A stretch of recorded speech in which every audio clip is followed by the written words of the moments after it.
اس میں قرآن کریم اور احادیث شریفہ میں جو مسائل آئے ہیں وہی مسائل پر عمل ہوتا ہے۔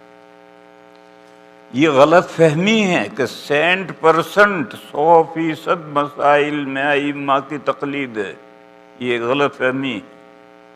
80% میں کسی کی تقلید نہیں، اللہ رسول کے ارشاد پر عمل ہے۔ ہاں 3 قسم کے مسائل اور وہ فقہ اسلامی کا 20% ہے، ان میں تقلید کی جاتی ہے اور اس میں تقلید کے سوا کوئی چارہ نہیں۔ دیکھو فالو ائمہ کا صرف 3 قسم کے مسائل میں، اور ان 3 قسم کے مسائل میں ائمہ کا فالو کیے بغیر کوئی چارہ ہی نہیں۔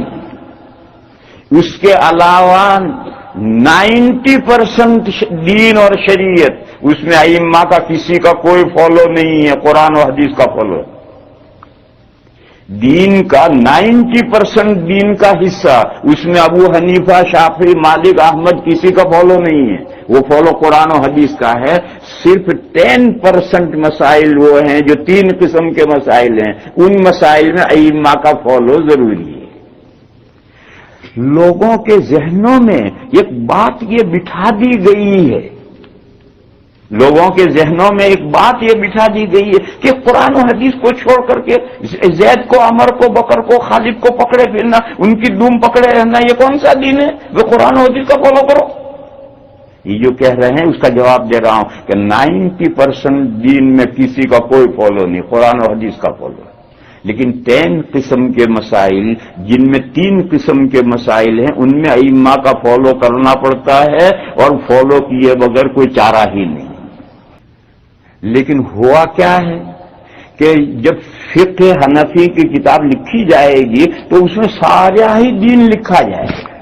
فقہ شافعی کی کتاب لکھی جائے گی تو سارا ہی دین لکھا جائے گا۔ فقہ مالکی کی کتاب لکھیں گے تو سارا ہی دین لکھیں گے۔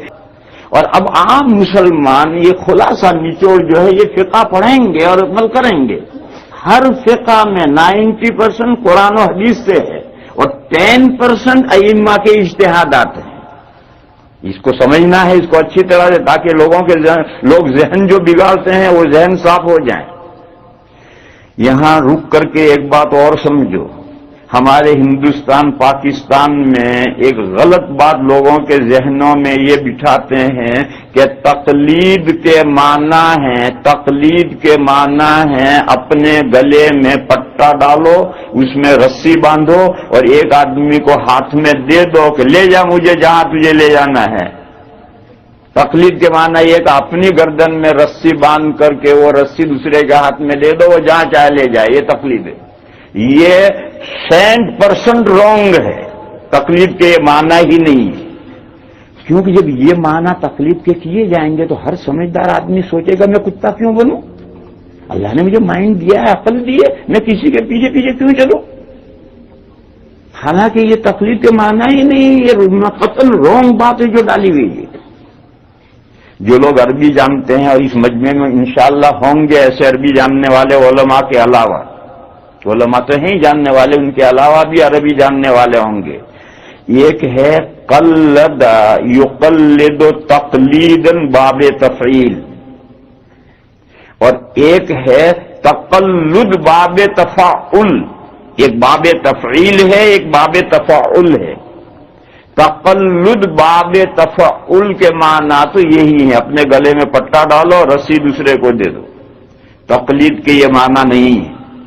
قلد یقلد و تقلیدن کے معنی ہیں کسی کو ہار پہنانا۔